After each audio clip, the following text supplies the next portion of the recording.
Boa tarde a todos. Muito obrigada pela presença, por permanecerem, pelas pessoas que já estavam aqui. Vocês sabem que eu sou Angélica Marques, gerente de assuntos regulatórios da ABIMED.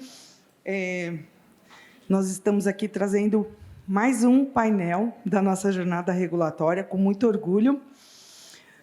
Trazemos o painel Cibersegurança em Dispositivos Médicos. Ele traz esclarecimentos ao setor, porque, com o avanço tecnológico, os dispositivos médicos estão se tornando cada vez mais dependentes de softwares, o que levou à criação de novas categorias, como a IoMT, Internet of Medical Things, e a SAMD, Software as a Medical Device.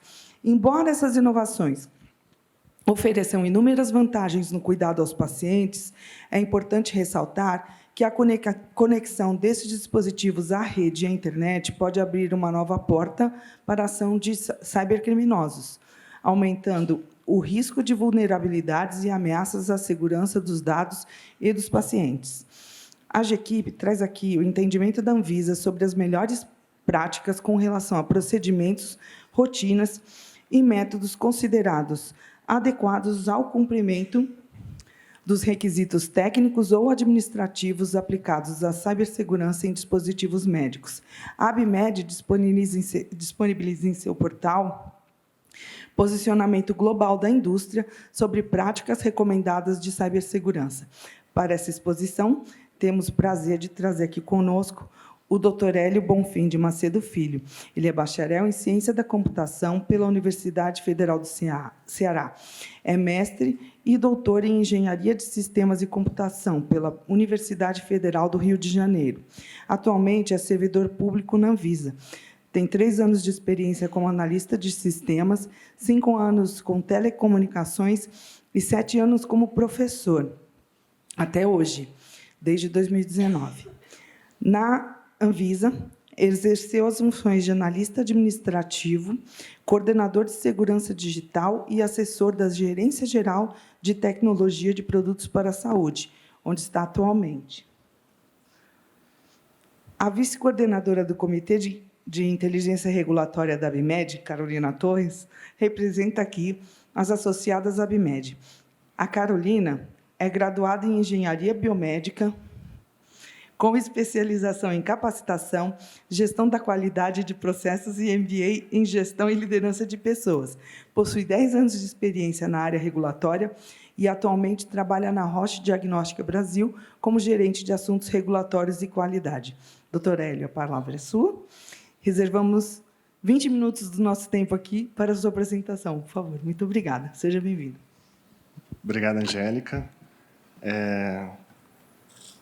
Primeiro, obrigado pelo convite, da participação, não só nessa apresentação, mas também na apresentação dos nossos colegas na Anvisa. A gente teve a apresentação do Augusto, da Priscila, da Marcela, do Irã, da Márcia. Então, veio um time em peso e a gente veio falar sobre muitos assuntos. E aqui eu trago um assunto novo, que até então não vinha sendo discutido, e essa é a primeira oportunidade que a gente tem de trazer o assunto de cibersegurança em dispositivos médicos. Tá? Então, obrigado pela apresentação. É um prazer estar aqui com vocês, é um prazer estar com vocês que estão aqui aproveitando esse momento conosco. Eu acho que talvez a gente precisa passar para a apresentação. Perfeito. Então, boa tarde a todos. Estou sentindo um pouco o peso da responsabilidade de 2 falas maravilhosas, A Márcia. A Márcia fez uma explanação fantástica, Eu sei que eu sou suspeito para falar, porque eu trabalho com a Márcia e vejo o quanto ela se esforça no ambiente de trabalho e ela trazendo todo aquele conhecimento que vocês puderam apreciar, em que cada ponto daqueles assuntos ela consegue explorar uma infinidade de exemplos, Acho que vocês perceberam a riqueza. É muito difícil, e também com a apresentação do Irã, que abordou de forma brilhante a RDC de software como dispositivo médico. Então, é um peso de responsabilidade muito grande aqui, E aí eu peço a compreensão de vocês, caso eu não consiga atender as expectativas que estão super altas. Tá, então, o tema da palestra é cibersegurança em dispositivos médicos, tá? Eu tive até uma oportunidade, né, de ter um gancho de falar um pouco sobre o UDI, que é um dos temas que eu trato com muito carinho. E aí, a oportunidade também de trazer esse tema é uma coisa que, especialmente para mim, é de muito interesse. E aí eu vou até puxar uma fala muito interessante do Irã, que ele, na apresentação dele, falou que, quando começou a se discutir software como dispositivo médico, novos entrantes no mercado apareceram. E esses novos entrantes, eles geralmente vêm de uma área em que não tem muita interface com as áreas que tradicionalmente trabalham com dispositivos médicos. E eu me sinto representado. Pela apresentação da Angélica, vocês puderam perceber que minha formação é totalmente voltada para a computação.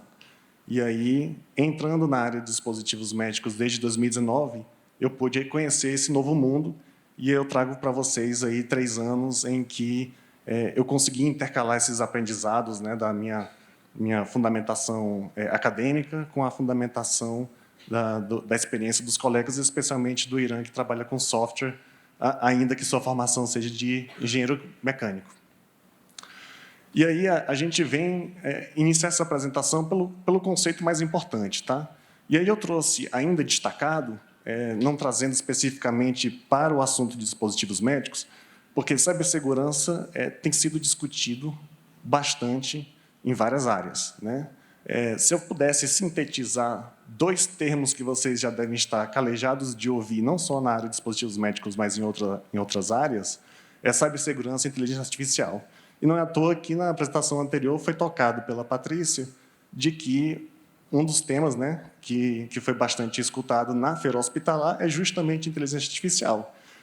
E imagino que cibersegurança pode também, né, ter uma participação especial no setor, apesar de que cibersegurança, geralmente, ele é entendido como uma forma de não fazer, né?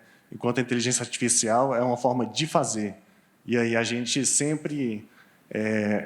nossa atenção é mais absorvida para aquilo que a gente consegue concluir e menos absorvida por aquilo que a gente se limita.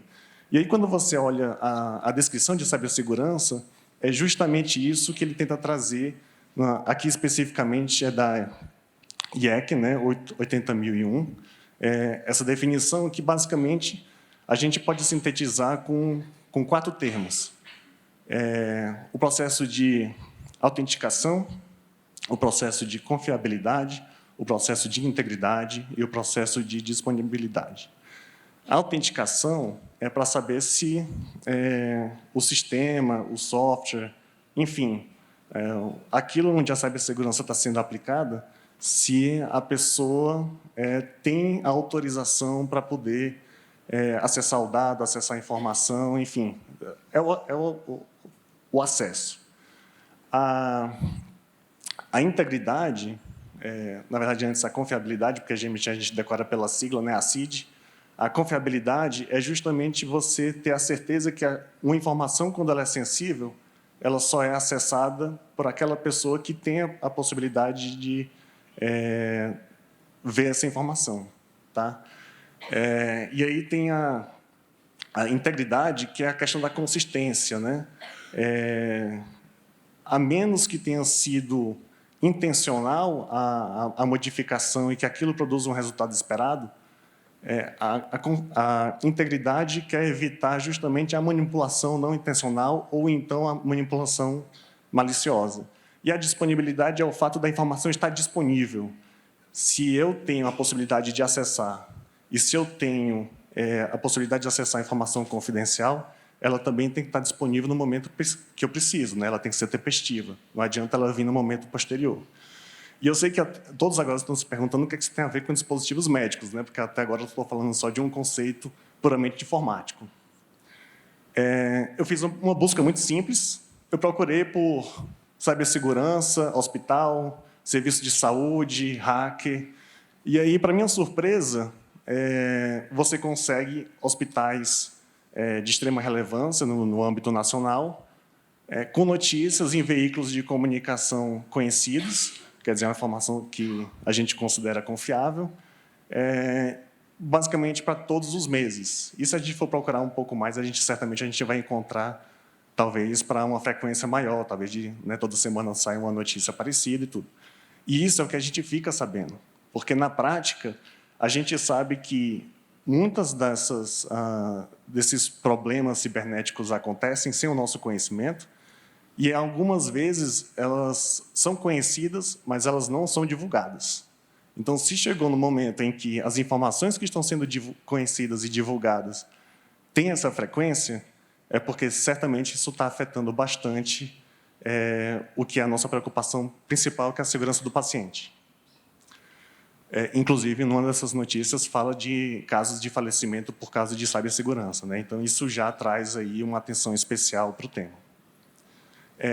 Uma informação importante, foi publicado um estudo nos Estados Unidos em que eles fizeram uma consulta para os serviços de saúde para poder levantar informação de qual a porcentagem de serviços de saúde que já tiveram problemas de cibersegurança. E aí o número é alarmante, né? 94%. Né?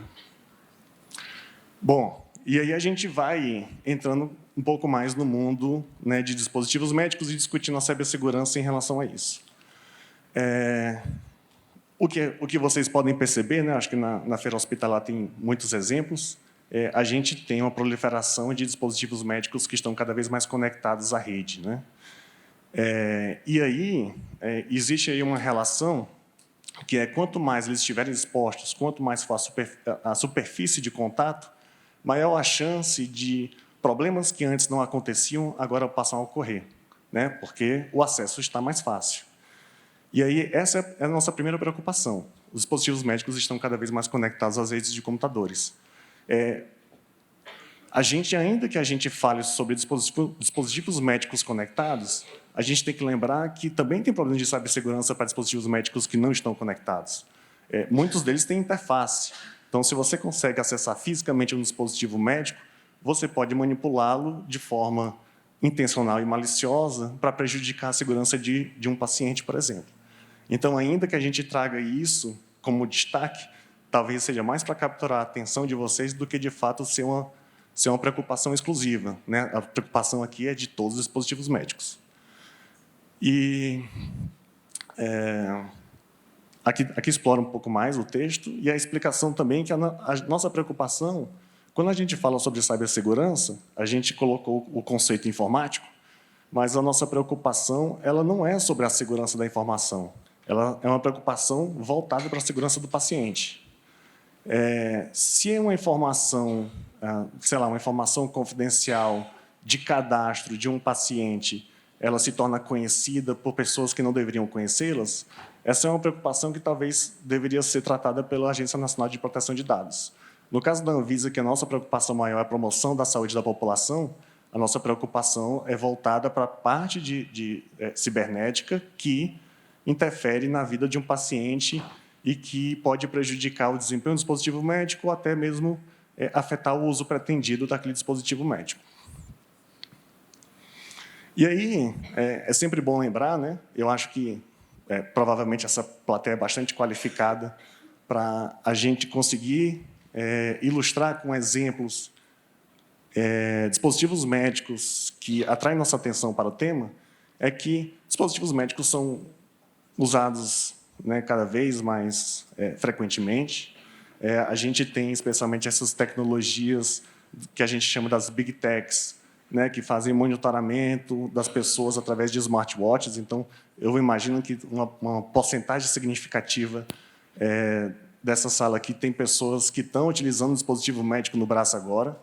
E, como eles estão conectados na rede de computadores, ou tem outros mecanismos, né, de transmissão de dados, seja cabeada, seja Wi-Fi, essa superfície de contato, né, ao dispositivo, por pessoas, inclusive, que não têm acesso físico a eles, aumenta, né? E aí são dispositivos médicos que atenuam sintomas de agravos à saúde que são bastante relevantes e que têm uma incidência preocupante na população, né? Como doenças cardíacas, diabetes, Parkinson, e aí um desses dispositivos médicos estão listados aí.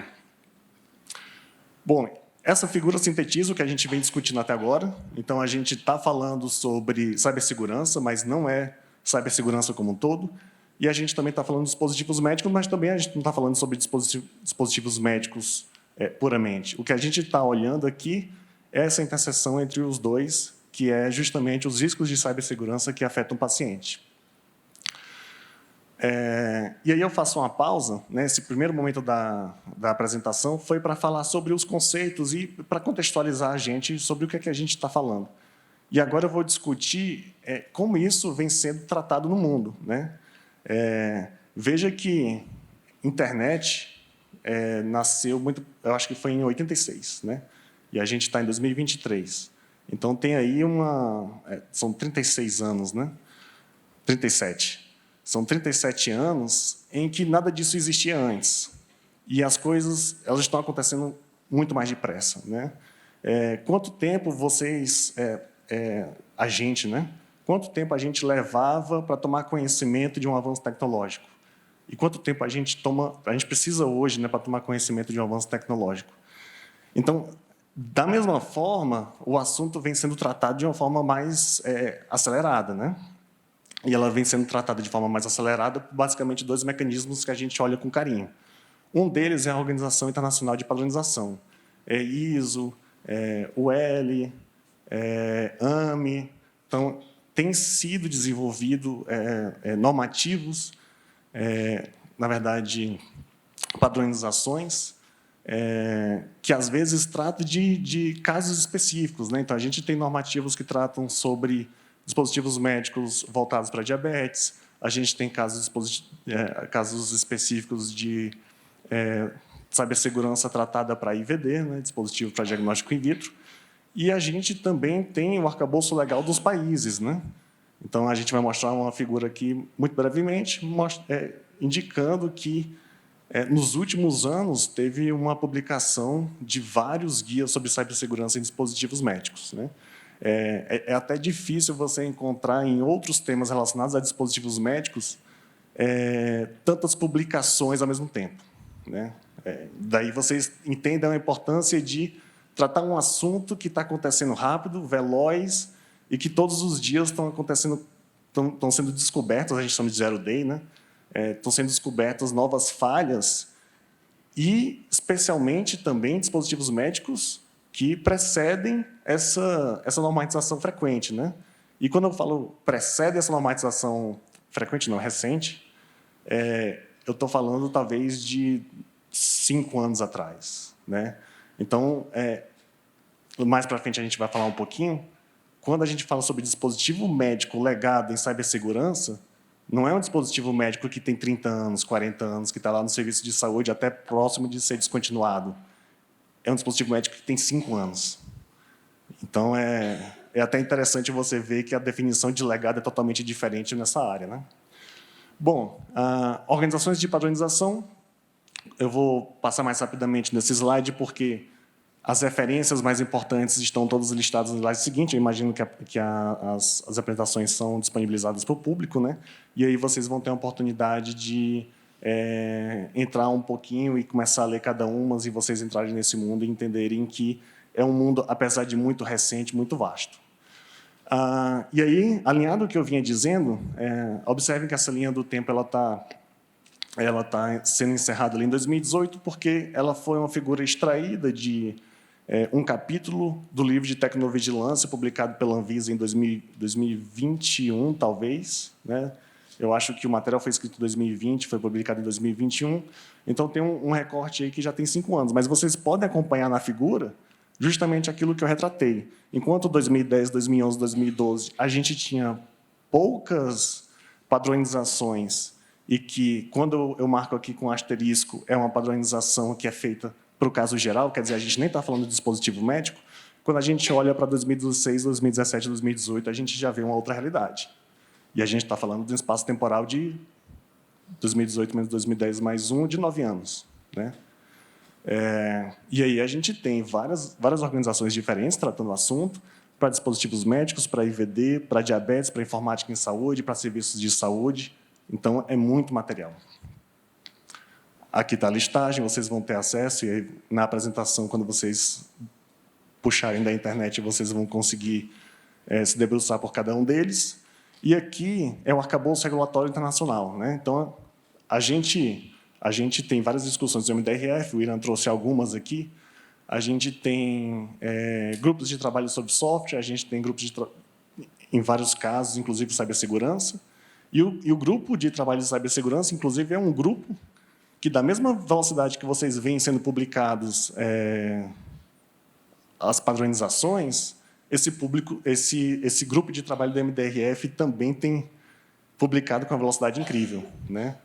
Inclusive, lá no final, vai ter um incentivo para vocês que houve uma publicação, 2 publicações do grupo de trabalho sobre cibersegurança em dispositivos médicos no MDRF, tem menos de um mês. E aí eu já trouxe na apresentação para vocês terem a referência. De toda forma, a primeira publicação do MDRF, do Grupo de Trabalho de Cibersegurança, em que a Anvisa participa porque é membro do MDRF, nós dois participamos desse grupo, a primeira de abril de 2020. E, em menos de 3 anos, já tem 3 publicações, que é um grupo de trabalho que começa, encerra, e começa, encerra, e começa, encerra. Então, a velocidade que vocês estão vendo é impressionante. E a mesma coisa nos países do mundo, né? E não só aqueles países que pertencem, que estão inclusos no rol de países membros do MDRF. Tem outros países também que têm publicado guias de cibersegurança em dispositivos médicos. Talvez o mais inovador, né? O país que gerou o primeiro guia, apesar de que esse primeiro guia já foi descontinuado e foi suplantado pelos guias de 2016 e 2018, os Estados Unidos eles publicaram o primeiro guia em 2005. Então, nós temos Estados Unidos, Canadá, Alemanha, França, Brasil, Arábia Saudita, China, Austrália, Coreia do Sul e Japão. E veja que, em 2019 e 2020, basicamente, metade dessa figura de publicação de guias. E aí, certo, então, a primeira parte da apresentação foi a conceituação e o contexto, e onde a gente se insere, e quais são os conceitos mais importantes para a gente saber. O segundo é entender o quão rápido isso está proliferando, e quão rápido e quão difícil é tratar o tema, uma vez que você tem normatizações de áreas completamente distintas. Um aspecto até interessante que, antes de começar a apresentação, eu estava discutindo com um colega da Anatel, né, que está aqui presente na plateia, que a própria definição de segurança e cibersegurança, dependendo da área, varia. E aí, alguns incluem mais elementos, outros incluem menos elementos. E agora a gente vai para a terceira parte da apresentação, que é as aderências às boas práticas de segurança, cibersegurança. Tem algumas práticas que, não apenas na área de dispositivos médicos, a vantagem da cibersegurança é que você pode levar conhecimentos do seu dia a dia para o serviço de saúde, enfim, para a sua vivência pessoal, até mesmo como usuário desses dispositivos, que práticas de boas práticas de cibersegurança, geralmente elas são transferíveis de um contexto para o outro, né? Isso, por felicidade, o que eu vou falar ele já foi superado, mas até poucos anos atrás, basicamente, qualquer aparelho de comunicação que nós tínhamos, inclusive acesso físico, né, na nossa casa, no nosso trabalho, geralmente o acesso se dava por algumas logins sem padrão, né? E aí, isso, por sorte, vem sido superado nos últimos anos, mas durante uns 10, 15 anos que esses aparelhos já estavam disponíveis no nosso uso cotidiano, eles mantinham essa falha. Então, vejam que as falhas simples são falhas gritantes, porque se você tem uma permissão de acesso de administrador, você pode fazer o que você quiser, e isso também era transferível para os dispositivos médicos. Muitos serviços de saúde, você chegava lá e você conseguia fazer o que você quisesse se você abrisse o manual do produto e consultasse justamente o login e senha que vem de fábrica. E aí você tinha basicamente acesso a tudo. Então, aqueles conceitos lá caíam todos: autenticidade, confiabilidade, integridade, disponibilidade, acabava tudo. Porque com um procedimento super simples, de se olhar um manual, em 5 minutos você praticamente pode parar um dispositivo médico e interromper, cessar a vida de um paciente que está usando, né? Bom, opa. Tá, e aí, só que não é tão fácil assim como eu posso estar pintando e vocês podem ter percebido, né? Ora, se fosse tão fácil assim, por que a gente estaria discutindo cibersegurança, que se é só trocar o login e senha do roteador, ou de um dispositivo médico, ou de um aparelho no centro cirúrgico, né?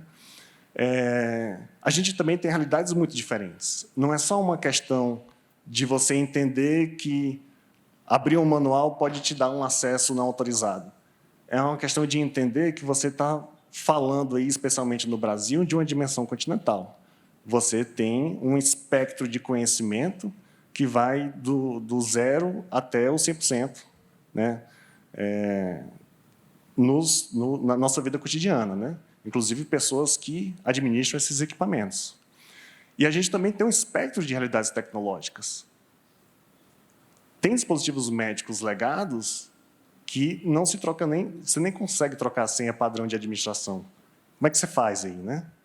Então, assim, da mesma forma que talvez no slide passado eu tenha a impressão de que a cibersegurança é um assunto transferível e a gente vai usar o conhecimento de uma área em outra e o negócio está resolvido, não é bem assim, né? A gente tem que olhar com certo carinho e começar a entender que a gente precisa começar, pelo menos, em treinar nossos profissionais a ter esse olhar mais apurado. E aí, essa é uma das deficiências que geralmente é elencada no setor saúde, né?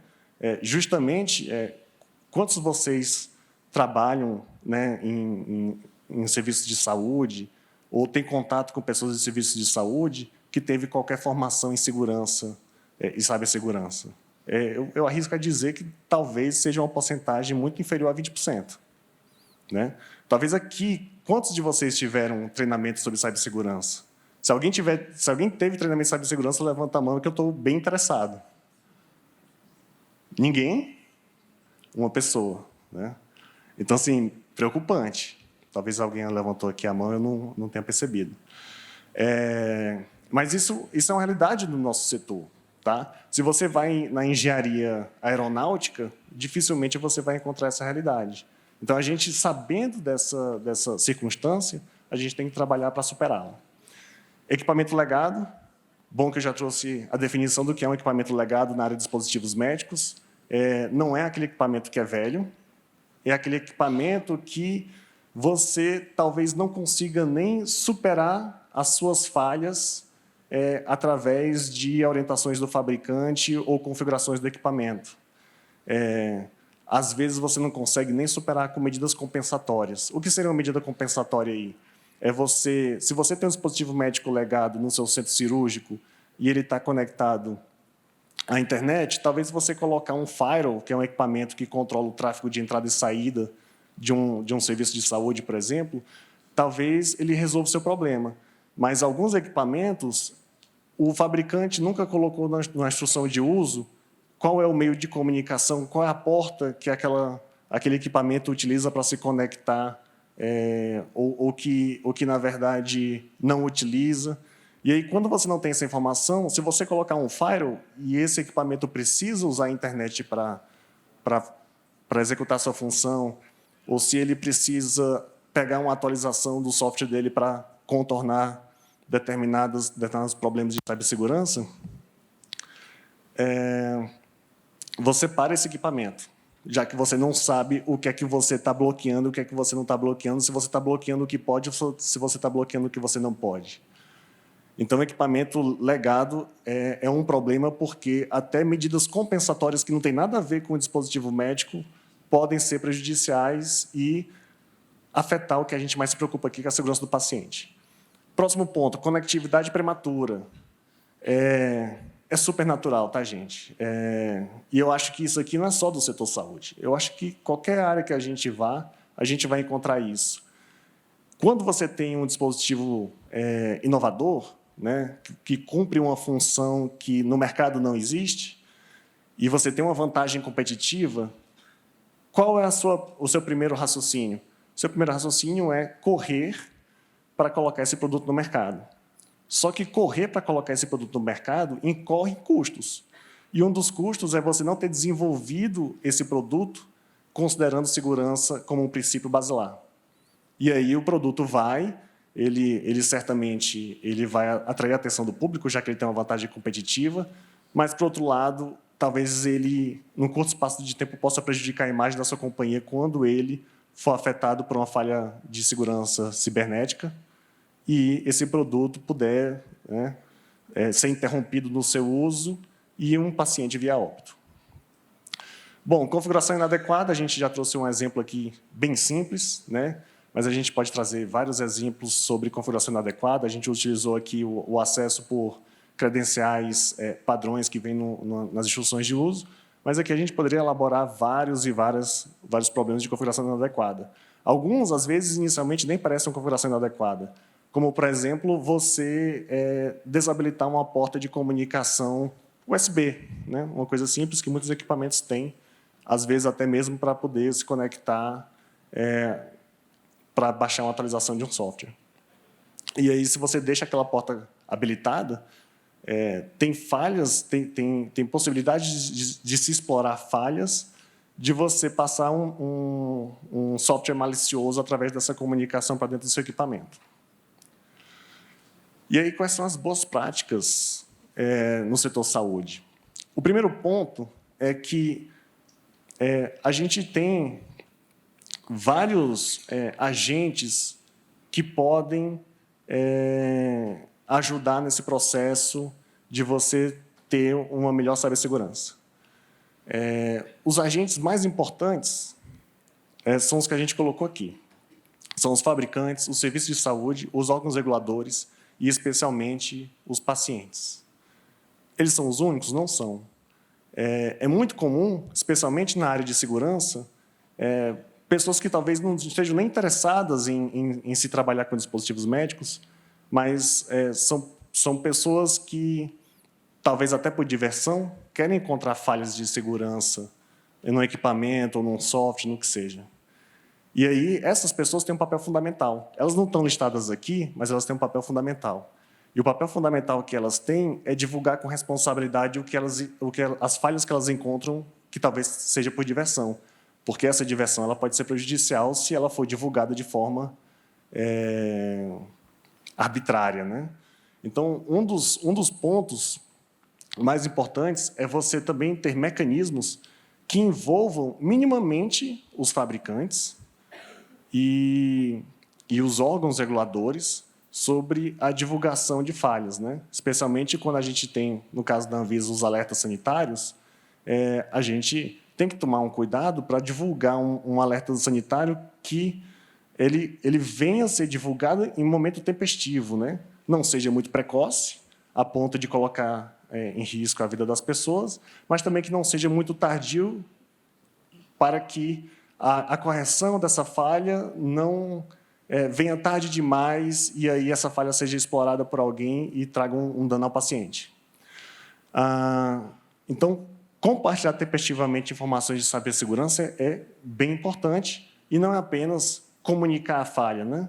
É ter responsabilidade nessa divulgação e ter processos que funcionem bem e que tenham rotinas bem estabelecidas para que essa comunicação ocorra sem que seja esquecida. Porque é muito comum, quando você não tem processo bem estabelecido e que está sendo monitorado, de que, eventualmente, quando você chega num estado que você está convencido que o seu produto ele é bom o suficiente, você acaba colocando isso mais de lado e, eventualmente, as falhas aparecem a todo momento e, em pouco espaço de tempo, quando você deixa de executar esse processo, esse dispositivo médico que você entendia super seguro, agora ele já pode ser explorado com falhas que foram conhecidas posteriormente a você ter descontinuado o processo.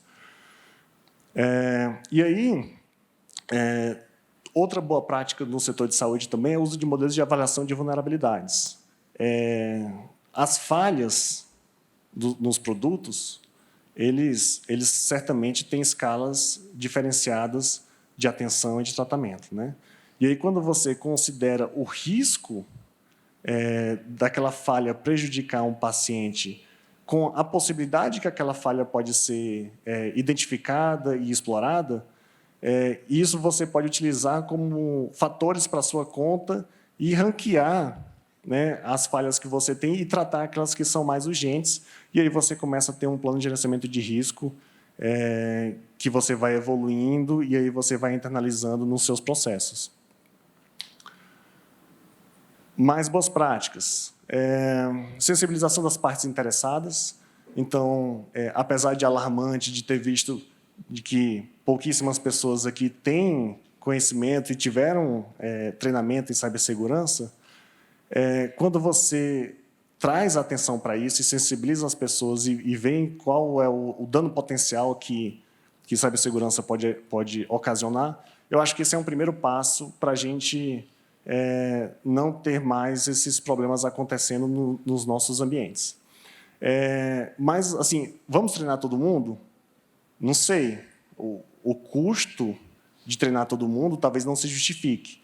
Então, você precisa, pelo menos, ter os pontos focais em que essas pessoas vão ter um treinamento muito mais especializado e elas vão poder endereçar da melhor forma se a gente tiver, talvez, um mecanismo de treinar muito mais pessoas. Implementação de controles de acesso para prevenir acesso não autorizado. Rotina de atualizações para manutenção de segurança associada.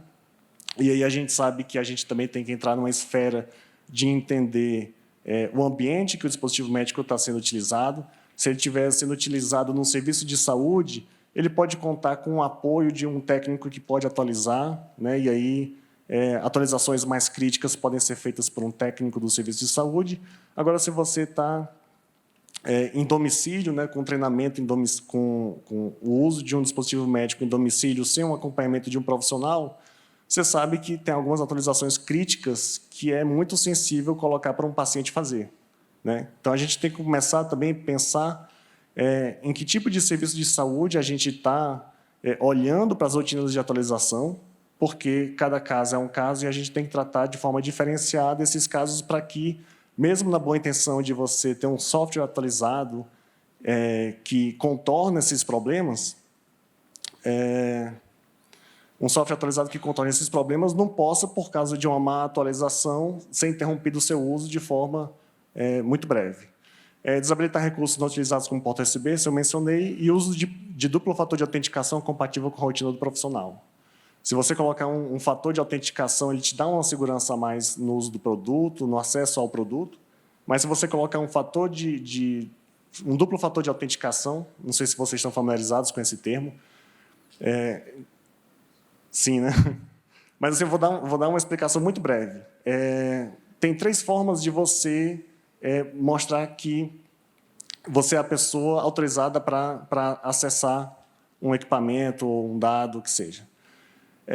Uma delas é você ser o que você é, né? Então, íris, biometria, isso aí só você tem, né? Como indivíduo. Você ter alguma coisa, então, um celular, né? Um token, isso aí é o segundo fator, é uma coisa que só você tem. E uma terceira coisa e última coisa, só o que você sabe. Uma senha, por exemplo.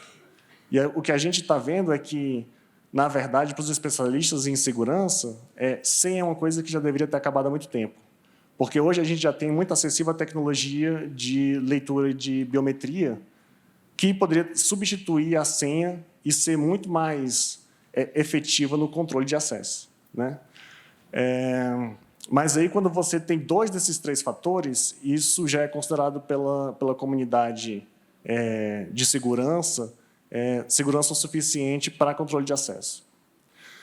E agora a gente vai entrar na parte final do nosso tema, que são os princípios e práticas de cibersegurança de dispositivos médicos, que é o Guia 38 de 2020, que foi publicado pela Anvisa. Posteriormente, a publicação de um guia homônimo do MDRF em abril de 2020, do mesmo ano. Então, esse guia aqui é de setembro de 2020.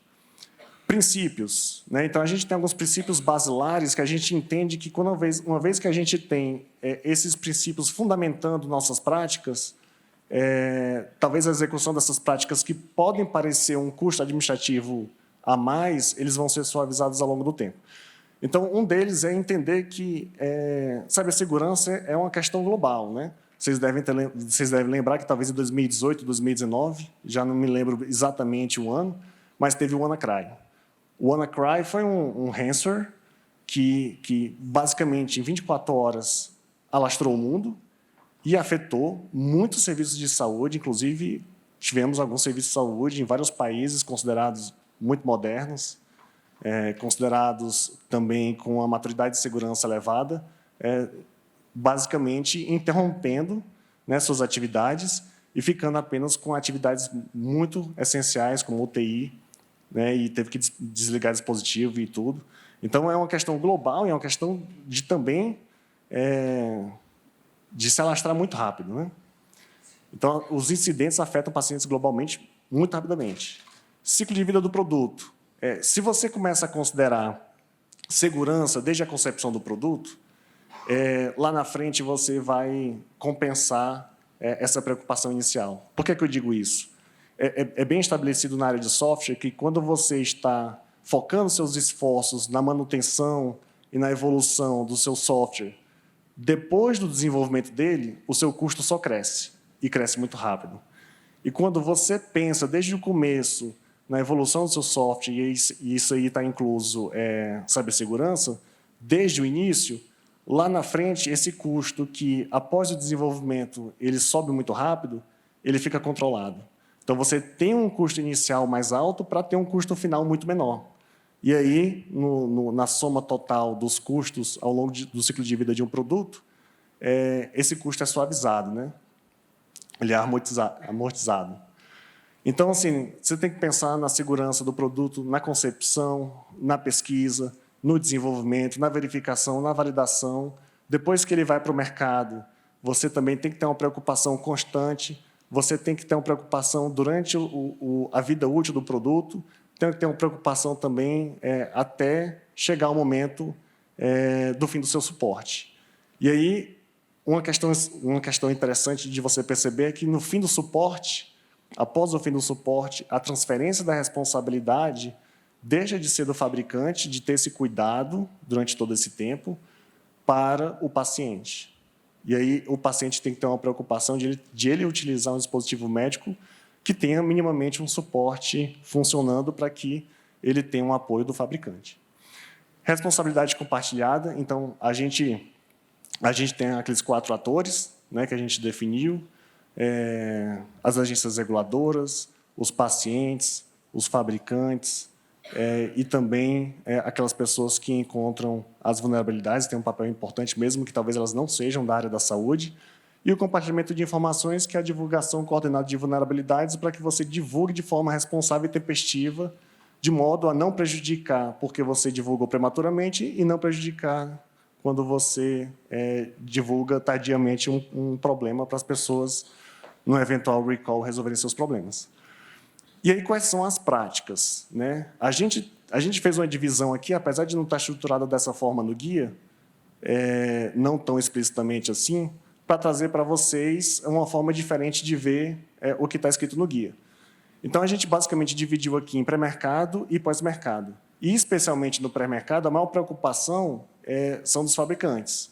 Porque os fabricantes, justamente porque é interessante, do ponto de vista do custo de manutenção, desenvolver um produto que está sendo pensado a segurança desde a sua concepção, é justamente no pré-mercado que ele tem que fazer todas essas etapas de desenvolvimento do produto para que o produto vá para o mercado bem mais seguro.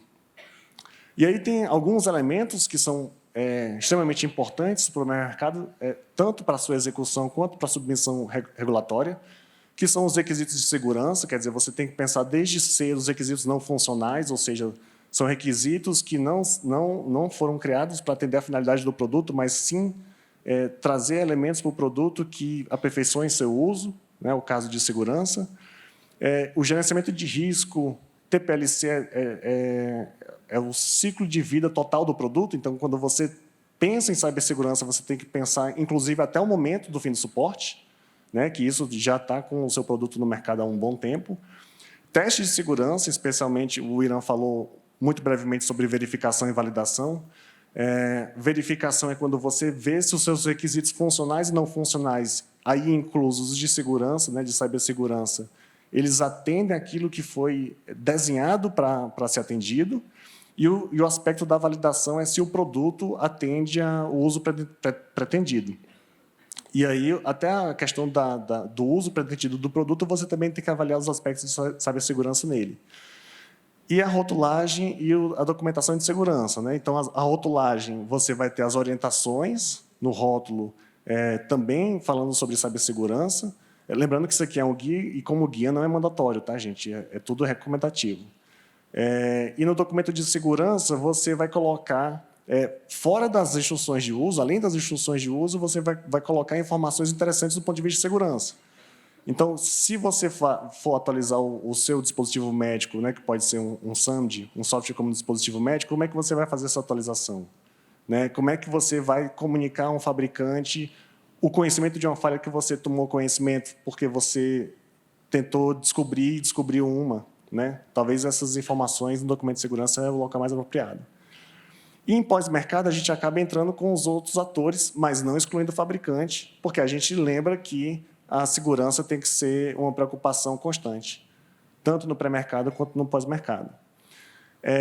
Operação dos dispositivos médicos no ambiente de uso, a gente tentou explorar um pouco esses exemplos mais no começo, né? Então, se você utilizar o dispositivo médico da forma pretendida e tomando os cuidados que estão sendo orientados nas instruções de uso e no documento de segurança, você não vai incorrer em falhas.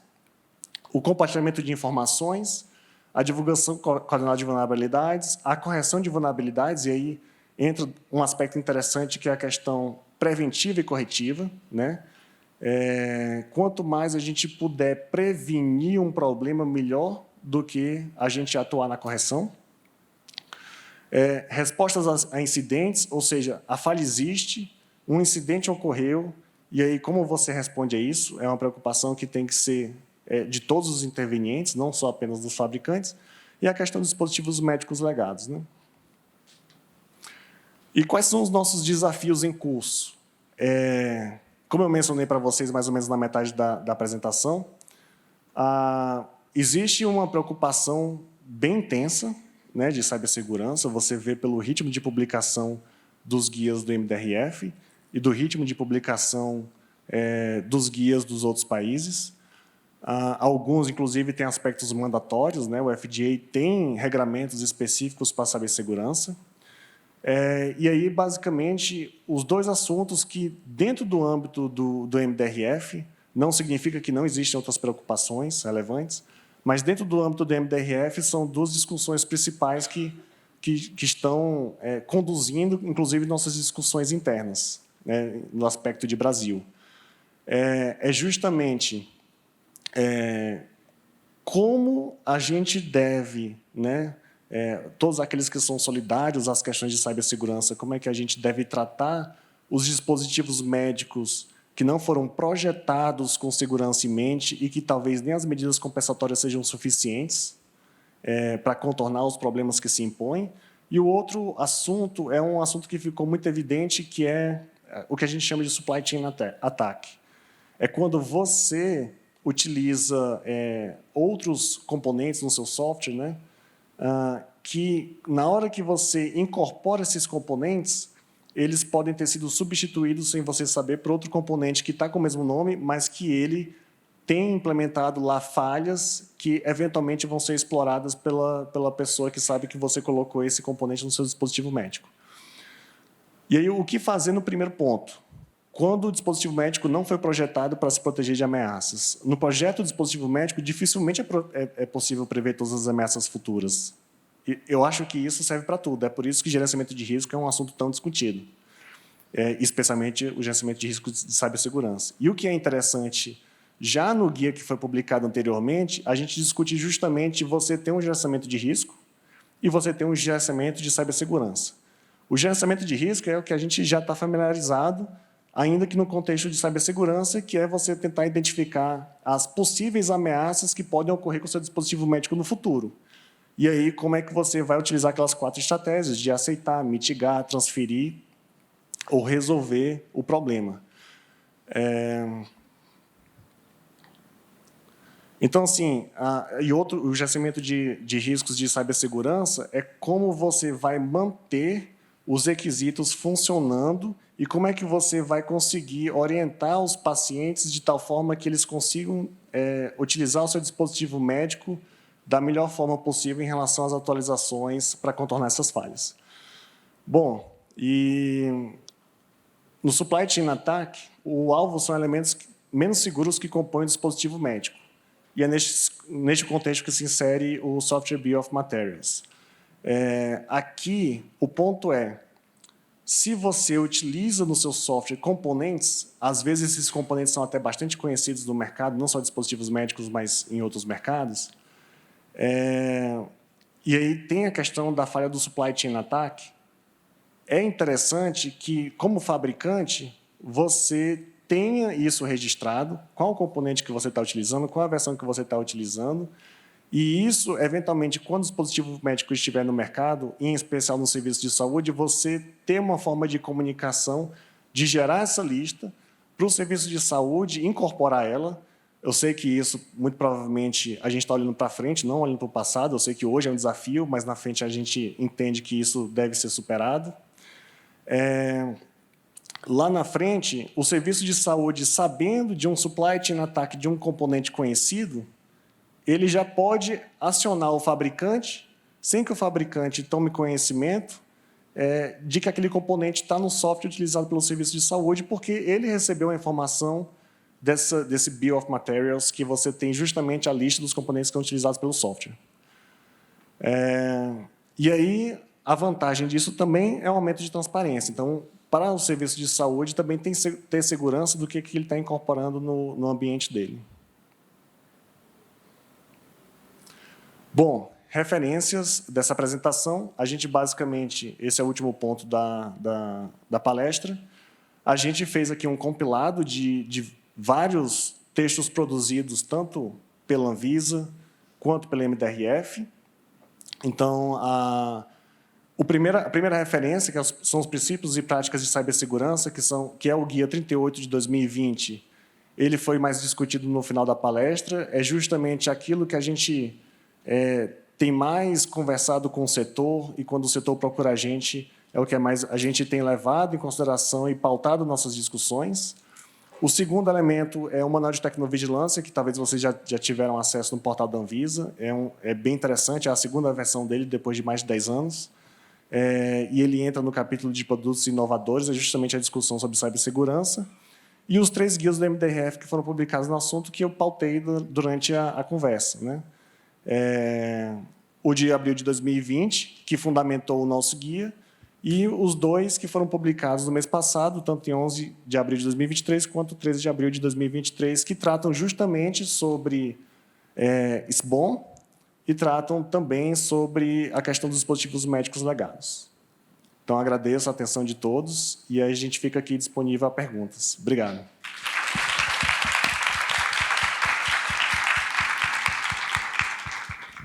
Nós que agradecemos as explicações, que foram ótimas, né?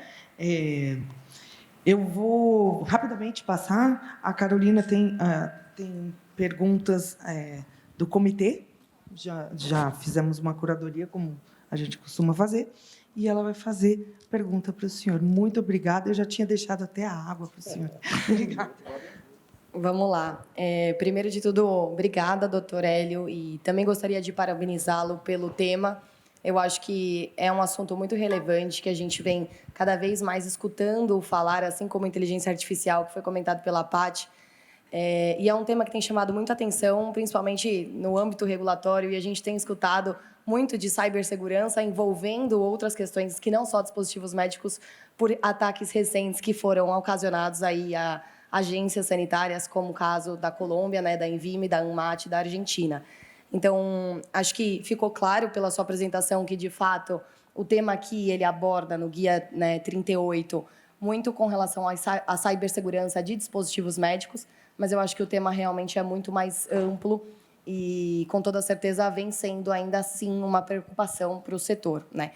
E, diante disso, o que o comitê realmente levantou como dúvida é em relação às medidas e às ações da Anvisa para garantir a segurança cibernética dos dispositivos médicos. E como essa preocupação com a segurança ela está incluída no escopo das atividades da própria Anvisa. Então, eu entendo que a gente tem a publicação do guia, a gente tem o novo manual, a gente tem as referências agora, principalmente a atualização do guia de pós-mercado, mas, na prática, como a agência vem apoiando todos esses entes nessas medidas para garantir e suportar esse apoio para proteger e fortalecer novos ataques, enfim. Legal, ótima pergunta, especialmente porque foi um ponto não explorado na nossa conversa. Um dos itens que eu coloquei lá, ainda que tenha colocado de forma genérica, era justamente o compartilhamento de informações. E, especialmente, a gente tem conversado bastante com as outras agências reguladoras quando a gente consegue identificar problemas que ocorrem em um determinado dispositivo, um hardware que tem um dispositivo médico que, inclusive, é utilizado por vários outros dispositivos médicos. Isso é uma coisa que tem acontecido bastante e a gente tem criado canais de comunicação com outras agências reguladoras para discutir esses pontos. Então, é razoavelmente curioso, já é uma informação conhecida, né? Quando você utiliza determinados componentes e o seu dispositivo médico você tem uma intenção de torná-lo cada vez menor, esses componentes eles também são limitados em relação às tecnologias que estão ali envolvidas. Um exemplo é o de Bluetooth de baixa energia, né? Então, se você quer ter um dispositivo médico, especialmente quando é implantável, quando você tem um dispositivo médico implantável e que você quer ter uma bateria que dure muito mais tempo, você vai ter que utilizar um componente que gasta menos bateria. E aí, o que ocorre, não foi com o dispositivo médico, mas esse tipo de tecnologia a gente já conhece várias instâncias, né? vários hardwares desenvolvidos para baixo consumo de energia de Bluetooth para comunicação do dispositivo médico com um equipamento, um celular, por exemplo, tem apresentado falhas. E aí, quando você tem mundialmente um componente que apresenta falhas em dispositivos médicos diferentes nos países diferentes, é aí que entra um papel importante das agências reguladoras, não só da Anvisa, que é na coordenação dessa informação de forma global, né? Então, isso é uma coisa que a gente tem sido envolvido bastante, especialmente pelo FDA. O FDA ele tem puxado bastante essas reuniões. Esse é um ponto. Os outros pontos também são os alertas sanitários, né? Os alertas sanitários, que a gente recebe também bastante notificação dos fabricantes, eles têm alertado a população para os dispositivos médicos em relação ao seu risco de cibersegurança. Na Anvisa e no Brasil, isso ainda está incipiente e aumentando. Mas, quando você vai para outros países, isso já é já tem uma porcentagem significativa de alertas que tratam só sobre esse tipo de problema. E, quando eu falo significativo, é uma porcentagem na casa de dezenas. Né? Não é 1% que virou 2% que dobrou. É um 10%, é um 20%. E aí a gente também tem uma certa preocupação de olhar para os nossos mecanismos de monitoramento e tentar identificar como é que isso tem aumentado frente às outras questões de monitoramento de mercados. Obrigada. E você comentou também muito sobre a participação da Anvisa como um dos membros do IMDRF e trazendo essas práticas para a discussão. O pessoal queria entender um pouquinho mais sobre qual tem sido essa experiência da Anvisa, como tem sido participar desses grupos do IMDRF como um dos representantes da América Latina, como uma agência reguladora que vem sendo modelo, inclusive, para muitas outras. Como tem sido essa experiência dentro do IMDRF e essas discussões, o avanço dessas discussões frente aos outros países? Perfeito. Eu acho que a gente pode, inclusive, responder essa pergunta não apenas na questão de cibersegurança, mas numa questão também de América Latina, que eu acho que você trouxe, ainda que aparentemente de forma acessória na sua pergunta, mas isso é um aspecto importante. Recentemente, inclusive, a Argentina tem participado das discussões e a Argentina também tem ingressado nas discussões sobre software, inclusive de cibersegurança. Então, assim, como a América Latina, ainda que a Anvisa já participe há bastante tempo, em cibersegurança desde 2020, mas há mais de uma década que a gente participa em vários outros temas. A cibersegurança surgiu depois, né, pelo que a gente discutiu em relação à temporalidade mesmo. Tem sido um apoio essencial para a gente conseguir tanto harmonizar globalmente, porque é importante que os fabricantes não tenham orientações que possam, inclusive, ser conflitantes. Então, quando você harmoniza globalmente, você consegue trazer orientações para mercados diferentes que os fabricantes disponibilizam seus produtos, e também traz para a gente uma riqueza de material que a gente dificilmente teria acesso.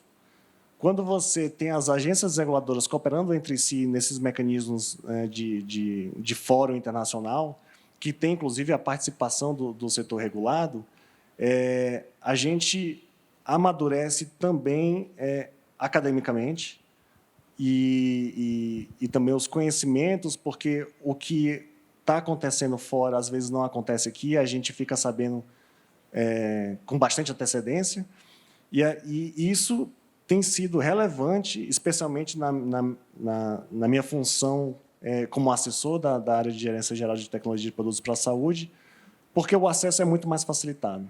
Então, assim, resumindo a resposta, a gente, como América Latina, o Brasil já exerce um papel importante há bastante tempo, e a Argentina ingressou recentemente nisso, e também na questão do conhecimento, na proliferação, internalizando na Anvisa o que já se sabe nas outras agências. Bacana. Bom, queria agradecer, em nome da BIMED, pela sua participação, doutor Hélio. A gente tinha algumas outras perguntas, mas, inclusive, elas já foram endereçadas ao longo da apresentação, sobre responsabilidade dos entes, que estão descritos no guia. Então, realmente, eu acho que é um tema, a primeira vez que a gente talvez tenha essa oportunidade de estar falando tão abertamente de cibersegurança. Então, agradecer em nome da BIMED pela oportunidade de estar aqui também moderando o painel. Obrigada. Obrigado, Carol. Obrigado, Angélica. Obrigada a todos. Obrigado, doutor Hélio. Obrigada, Carolina. Obrigada a todos que trocaram aqui com a gente, com informações aí imprescindíveis para a segurança dos pacientes e também das informações, né? Eu convido a todos a seguirem aqui. Vai ter a apresentação do painel Impactos de Trade, Convergência e Custos de Trade em Medical Device, com o nosso convidado especialíssimo também, Steven Vibes. Muito obrigada, gente.